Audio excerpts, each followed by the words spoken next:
आज का चैप्टर है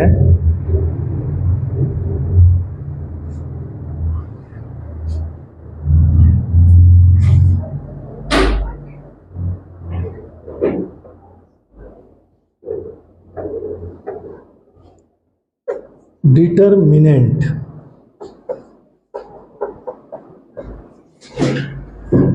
आज का चैप्टर है determinant.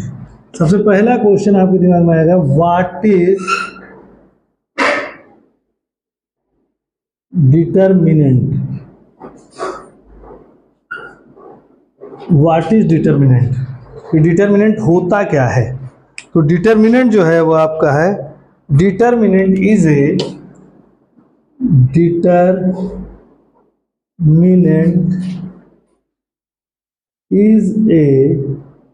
shorthand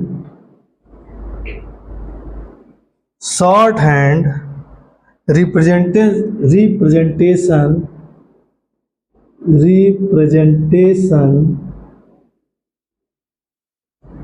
of an expression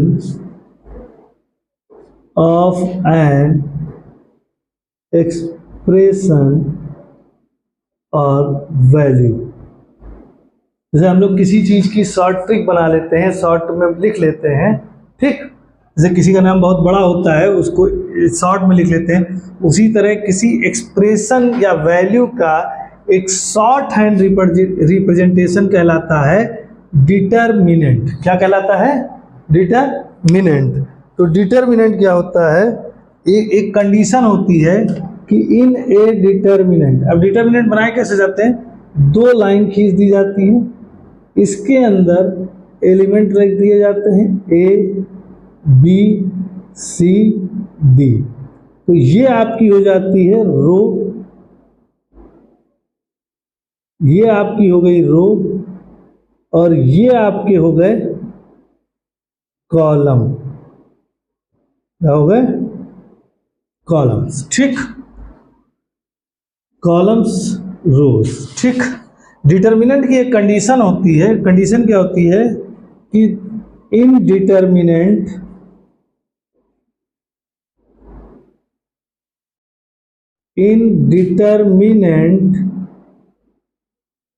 number of rows is equals to number of columns. Number of rows is equals to number of column। ठीक है, मतलब यहाँ ये नहीं हो सकता है कि अगर आपकी रो 3 हो तो कॉलम 2 हो जाए या 4 हो जाए, अलग अलग नहीं होंगे। नंबर ऑफ रोज और नंबर ऑफ कॉलम हमेशा सेम रहेंगे, इक्वल रहेंगे, ठीक। उसके बाद देखिए, अब देखिए ये जो नंबर ऑफ रोज और नंबर ऑफ कॉलम है, ये हम सपोज कर लेते हैं कि ये n है। कितने हैं? n। भाई दोनों इक्वल हैं तो हमने केवल n लिख लिया। केवल n लिखने का मतलब हो गया, ये n क्या हो गया? ये हो गया order of determinant, order of determinant. Matrix के ऑर्डर में हम लिखते हैं m by n, m into n, ठीक। लेकिन डिटरमिनेंट के ऑर्डर में हम केवल सिंगल डिजिट यूज करते हैं, ठीक। जैसे मान लीजिए कि ये जो हमारा डिटरमिनेंट लिखा हुआ है a b c d, तो इसका ऑर्डर क्या हो जाएगा? इसका ऑर्डर होगा 2। आपको डिटरमिनेंट का ऑर्डर केवल सिंगल डिजिट में शो करना है, 2/2 में नहीं करना है, ठीक है। वो मैट्रिक्स का ऑर्डर होता है, ओके। अब देखिए नंबर ऑफ, अगर एक ऑर्डर 3 की बनाते हैं मैट्रिक्स डिटरमिनेंट, तो क्या बनेगा? ऑर्डर 3 का डिटरमिनेंट बनेगा, दो लाइनें खींच दी, हमने लिख लिया a1 b1 c1, a2 b2 c2, a3 b3 c3। तो इसमें क्या हो गया कि देखिए ये फर्स्ट रो हो गई R1, ये सेकेंड रो R2, ये थर्ड रो R3। रो की जो काउंटिंग होगी वो हमेशा अप टू डाउन होगी। और कॉलम की बात करते हैं तो ये C1, ये C2, और ये C3, इसकी जो काउंटिंग होगी वो लेफ्ट टू राइट होगी, लेफ्ट टू राइट होगी। अब यहाँ पर अगर हम आपसे पूछें कि ऑर्डर ऑफ डिटरमिनेंट क्या होगा, ऑर्डर ऑफ डिटरमिनेंट क्या होगा, तो आप क्या बताएंगे? 3 होगा। क्या होगा? 3 होगा। ऑर्डर ऑफ डिटरमिनेंट कितना होगा? 3। क्यों? क्योंकि इसमें 3 रो हैं और 3 ही कॉलम है। अब देखिए 3 ऑर्डर की जो मैट्रिक्स डिटरमिनेंट है उसमें 3 रो होंगी और 3 ही कॉलम होंगे। ठीक, 3 रो और 3 कॉलम, और यहाँ पर 2 रो और 2 कॉलम, तो इसलिए ऑर्डर हमें पता चल गया। अब number of elements in a determinant of order n, of order n is equal to, अब देखिए यहाँ पर ये ऑर्डर 2 की मैट्रिक्स है, तो यहाँ एलिमेंट कितने हैं? 1 2 3 4, यानी यहाँ 4 एलिमेंट हैं और यहाँ 3 के हैं, तो 1 2 3 4 5 6 7 8 9, तो यहाँ पर कितने एलिमेंट हैं? 9, यानी ये कितना का स्क्वायर है? 3 का, और ये कितने का स्क्वायर है? 2 का। तो इसका मतलब अगर number of elements in A determinant of order n पूछेगा तो इक्वल्स टू हो जाएगा n स्क्वायर। कितना हो जाएगा? n square. ओके, उसके बाद इस डिटरमिनेंट को जब आप सॉल्व करते हैं, सॉल्व जब आप इसको करेंगे तो इसकी एक वैल्यू आती है। ठीक, तो अब सॉल्व कैसे किया जाएगा वो सीखते हैं। अब हमने ये सीख लिया, हमें ये पता चल गया कि हमारे पास जो डिटरमिनेंट है उसका एक्सपेंशन कैसे होगा। अब ये पढ़ते हैं, expansion of determinant. Expansion of determinant, तो पहले हम एक्सपेंशन करते हैं ऑर्डर 2 के डिटरमिनेंट की। ठीक, तो देखिए ऐसे करके लिखा हुआ है A1 B1 A2 B2। तो आपको अगर इसका एक्सपेंशन करना है तो पहले लेफ्ट से राइट नीचे उतरेंगे और मल्टीप्लाई करेंगे, लिखेंगे A1 और इसमें मल्टीप्लाई हो जाएगा तो B2, और बीच में हम लगाएंगे माइनस। क्या लगाएंगे? माइनस। उसके बाद हम नीचे से ऊपर जाएंगे A2 B1। ओके, जैसे मान लीजिए कि इस पे क्वेश्चन करते हैं, एक सिंपल सा क्वेश्चन है इवेल्युएट 2 4 -1 3। तो देखिए इसको जब हम सॉल्व करने जाएंगे तो हम लिखेंगे 2 4 -1 3 इज इक्वल्स टू, तो पहले हमको ऊपर से नीचे की ओर आना है, तो 2 इंटू 3 करेंगे, इसका इंटू इसका, तो 2 इंटू 3 हो जाएगा 6। उसके बाद फार्मूले का माइनस लगाएंगे। ठीक, और -1 इंटू 4 हो जाएगा हमारा -4, तो क्या हो जाएगा? ये हो जाएगा 6 + 4 इक्वल्स टू 10। ये हो गया इसका आंसर। ओके, उसके बाद आता है एक क्वेश्चन और करते हैं। मान लीजिए question number 1, question number 2, question number 2 है x + 1 x - 1 एंड x। अब देखिए यहाँ पर जो एलिमेंट लिखा है वो x लिखा है, यहाँ पर जो एलिमेंट लिखा है वो पूरा x + 1 लिखा है, यहाँ पर ये पूरा एलिमेंट है x - 1, और यहाँ पर जो एलिमेंट लिखा है वो लिखा हुआ है x। तो हमारा तरीका क्या है सॉल्व करने का कि हम पहले x को x से मल्टीप्लाई करेंगे तो हो जाएगा x² माइनस लगाएंगे और लिखेंगे x minus 1 into x plus 1। अब देखिए पहले हम इसका मल्टीप्लाई करेंगे, यानी एक्स स्क्वायर माइनस 1। उसके बाद हम ब्रैकेट ओपन करेंगे, x square minus x square, bracket open करने पर बाहर माइनस है तो अंदर का माइनस जो है वो प्लस हो जाएगा, प्लस 1।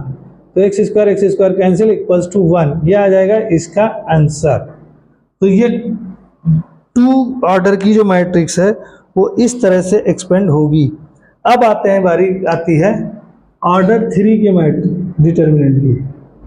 ऑर्डर 3, तो मान लीजिए ऑर्डर 3 का डिटर्मिनेंट है A1 B1 C1 A2 B2 C2 A3 B3 C3।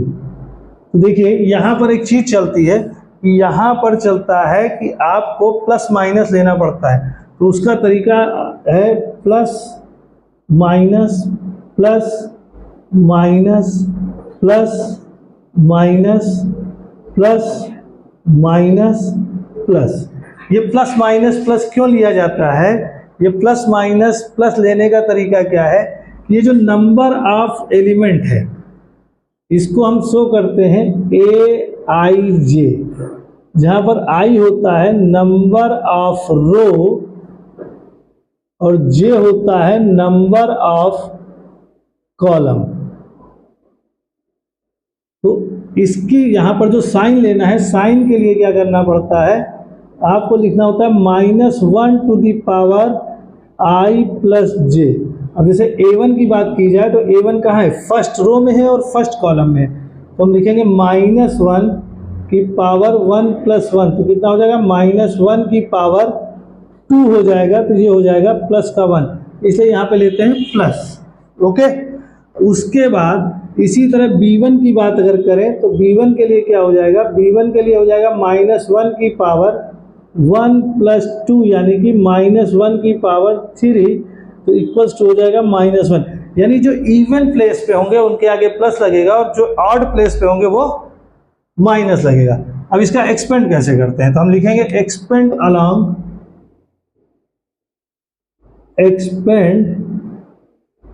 Along R1। तो हमारा R1 ये है, R1 ये वाली रो है, R1 ये वाली रो है। तो हम पहले एक एक एलिमेंट लेंगे विथ साइन, एक एक। तो सबसे पहले हमने क्या किया? हमने लिया A1। क्या लिया? A1। तो A1 के साथ हमको प्लस लेना है तो हम प्लस नहीं लिखेंगे, हम लिखेंगे A1। अब जिस एलिमेंट को आप ले रहे हैं वो एलिमेंट जिस रो और जिस कॉलम में आ रहा है उसको हम ढक देंगे, ऐसे और ऐसे। तो हमारे पास जो ये हिस्सा बचा हम केवल इसको डिटर्मिनेंट के फॉर्म में लिखेंगे। तो क्या लिखेंगे? B2 B3 C2 C3। ठीक, फिर A1 के बाद हम R1 में आगे बढ़ेंगे तो हमको मिलेगा माइनस, फिर मिलेगा B1। तो हम क्या लिखेंगे?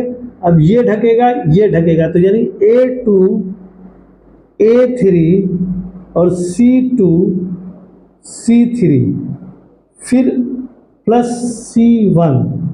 देखिए ठीक है, प्लस C1 और C1 लेंगे तो ये घट जाएगा, तो A2 A3 B2 B3। अब यहाँ एक गौर करने वाली चीज़ समझिएगा, गौर करने वाली चीज़ ये है कि जब हम R1 के अलोंग एक्सपेंड करेंगे तो R1 के एलिमेंट यानी कि 1 वाले एलिमेंट, चाहे वो A1 हो, चाहे B1 हो, चाहे C1 हो, वो सब हमको डिटर्मिनेंट के बाहर मिलेंगे और अंदर जो मिलेंगे वो हमको 2 और 3 वाले एलिमेंट मिलेंगे।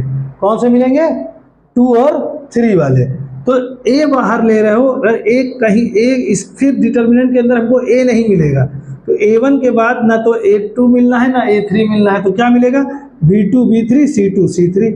फिर जब B1 लोगे तो पहले A2 A3 फिर C2 C3, और C1 लोगे तो A2 A3 B2 B3। ठीक, उसके बाद अब इसको नॉर्मली जैसे ये एक्सपेंड करते थे उसी तरह एक्सपेंड कर देंगे। तो इक्वल्स टू A1 बाहर लिखा रहेगा और अंदर क्या होगा? B2 B3 B2 C3, बीच में माइनस लगाओगे, लिख लो C2 B3।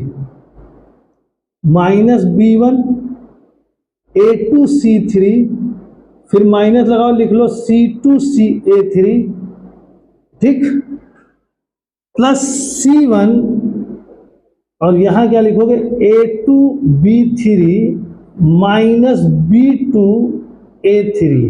अच्छा एक चीज समझते हैं, देखो R1 के अलॉन्ग जब हम एक्सपेंड कर रहे हैं तो ये बन क्या रहा है, 123 123 123 123 123 और 123 बन रहा है। 123 अगर इतने को डायरेक्ट याद करना है तो जैसे अलॉन्ग 1 कर रहे हो तो आप क्या करोगे, आप केवल उसको डायरेक्ट कर लो और देखो 23 बनाना है, कर लीजिए, ठीक, ये हो गया। अब इसको कैलकुलेट कर लोगे, आपका आंसर आ जाएगा। अब लेकिन एक चीज है, आप किसी भी रो के अलॉन्ग एक्सपेंड कर लीजिए, चाहे किसी भी कॉलम के अलॉन्ग एक्सपेंड कर लीजिए, आपकी लास्ट वैल्यू सेम आती है, उसमें कोई चेंज नहीं होता है। ओके, क्वेश्चन करते हैं और क्वेश्चन करके चीजों को समझते हैं। क्वेश्चन नंबर 3 है हमारा, इवेल्युएट, डिटरमिनेंट को डेल्टा से डिनोट किया जाता है, डेल्टा इक्वल्स टू 124 -130 -130 410। अब इसको एक्सपेंड करते हैं, ठीक, तो जब इसको एक्सपेंड करते हैं तो इसको अलॉन्ग R1 एक्सपेंड करते हैं, तो हमारा जो रो 1 है वो है 124, ठीक। ओके, तो देखो एक्सपेंड अलॉन्ग R1, तो सबसे पहले R1 का जो पहला एलिमेंट है उसको हमें प्लस के साथ रखना है, दूसरे को माइनस के साथ रखना है और तीसरे को फिर प्लस के साथ रखना है। तो हमने लिखा +1, और जब हमारा +1 चला गया तो ये चला गया, ये चला गया, तो बचा हमारे पास 3010 3100। फिर हमने लगाया माइनस, फिर हमने लिखा 2। अब क्या होगा, हमारा ये रो ढक जाएगी और ये कॉलम ढक जाएगा, तो हमारे पास बचेगा -1 4 और 0 0, -1 4 और 0 0। ओके, उसके बाद हम क्या लगेंगे, +4, और जब +4 लेंगे तो हमारा ये रो तो यही जाएगी और कॉलम ये जाएगा, तो हमारे पास बचेगा -1 3 4 1। क्लियर। अब हम जिस तरह से इसको सॉल्व करते थे उस तरह से सॉल्व करते हैं। तो इक्वल्स टू +1 का मतलब 1 ही लिखा रहेगा, कोई फर्क नहीं पड़ेगा। 3 × 0 तो आएगा 0, -1 × 0 यानी 0, -2 -1 × 0 0, -4 × 0 0। क्लियर। +4 -1 × 1 यानी -1 और -12 हो जाएगा 4 × 3। ठीक, तो देखिए ये 0 खत्म, ये 0, ये भी खत्म, तो हमारे पास बचा 4, अंदर बचा -1 -12 तो हो जाएगा -13, तो 4 × -13 यानी -52। ये हो गया हमारा आंसर। अब हमने एक चीज़ ये आपको बताई थी कि आप किसी भी रो या कॉलम के अलॉन्ग एक्सपेंड कीजिए तो आपके डिटर्मिनेंट की वैल्यू पर कोई फर्क नहीं पड़ता है। तो अब अगेन इसको करते हैं कि एक्सपेंड अलॉन्ग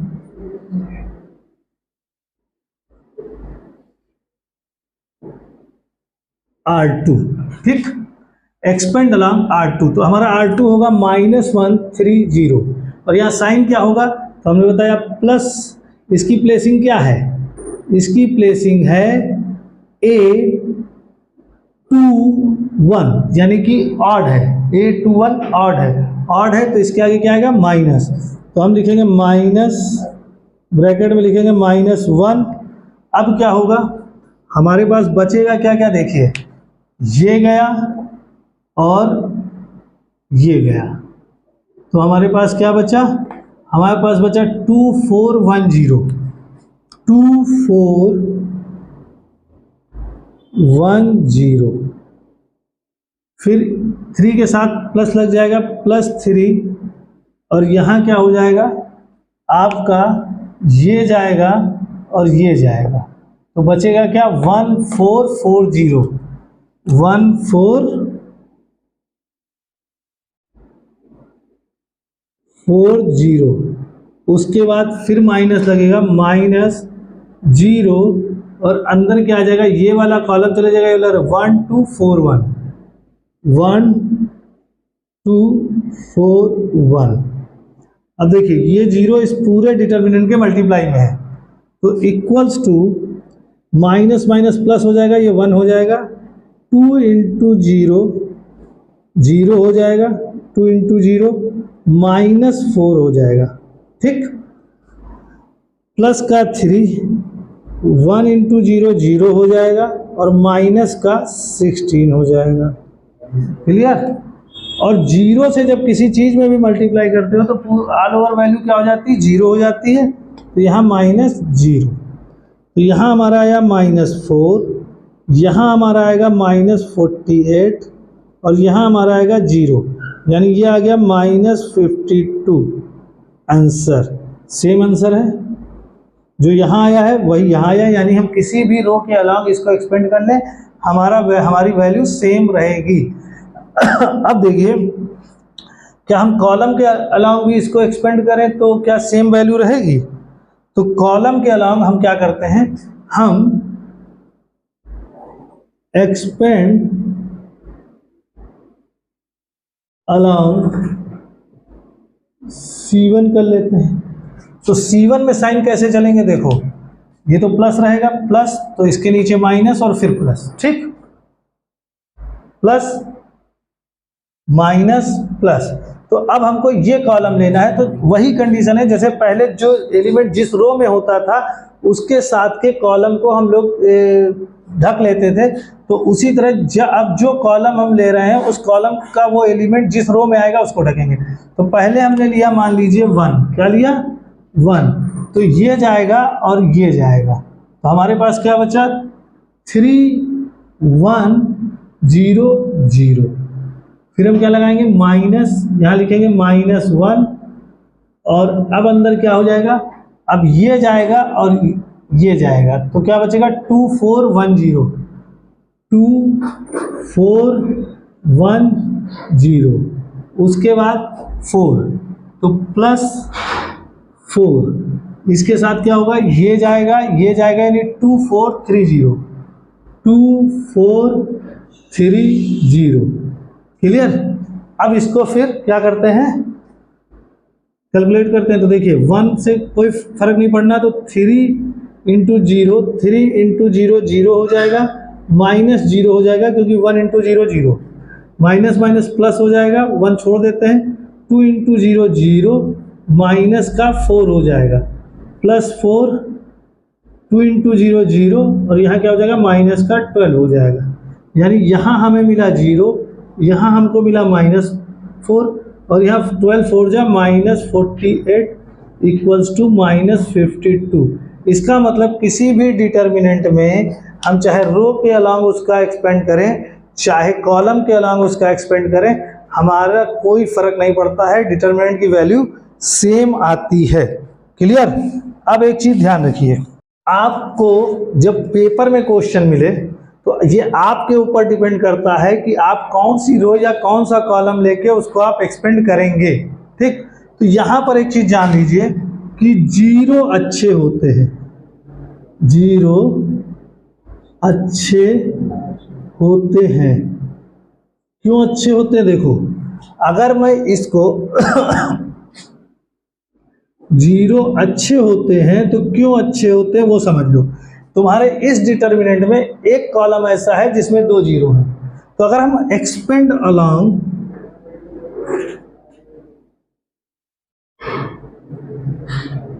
C3 करें तो क्या होगा, एक्सपेंड अलोंग C3 का मतलब हो गया हमको एक बार 4 लेना है, एक बार 0 लेना है, एक बार 0 लेना है। तो देखो plus minus plus minus plus minus plus minus plus, यानी प्लस माइनस प्लस ही चलता है। ठीक, तो हम क्या करेंगे, हम पहले लेंगे 4।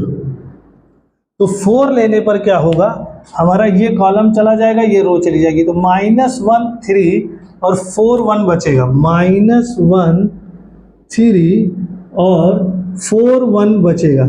उसके बाद जहां आपने -0 लिखा, तो अब इस 0 के साथ आप कुछ भी लिख लीजिए, 0 ही आएगा, आएगा ना। तो आपकी कैलकुलेशन बच जाएगी। वैसे यहाँ पर क्या बनेगा, 1 2 4 1 1 1 2 4 1, ठीक, और प्लस फिर आप 0 लिखेंगे, प्लस फिर आप 0 लिखेंगे, और आपका ये वाला रो चली जाएगी, ये कॉलम, यानी 1 2 -1 3 1 2 -1 3। अब देखिए, जब आप कैलकुलेशन करने आएंगे तो आपके पास क्या होगा, ये भी 0 हो जाएगा, ये भी 0 हो जाएगा, केवल इसको ही कैलकुलेट करना रह जाएगा, यानी इक्वल्स टू 4 -1 इंटू -1 -1 और -12, तो क्या हो जाएगा, 4 इंटू -13 इक्वल्स टू -52। कैलकुलेशन कम हो जाएगी, इसलिए मैक्सिमम कोशिश कीजिए कि एक्सपेंड उसके अलाउंग कीजिए जिस रो या कॉलम में 0 सबसे ज़्यादा हो। आज के लिए इतना ही, ठीक।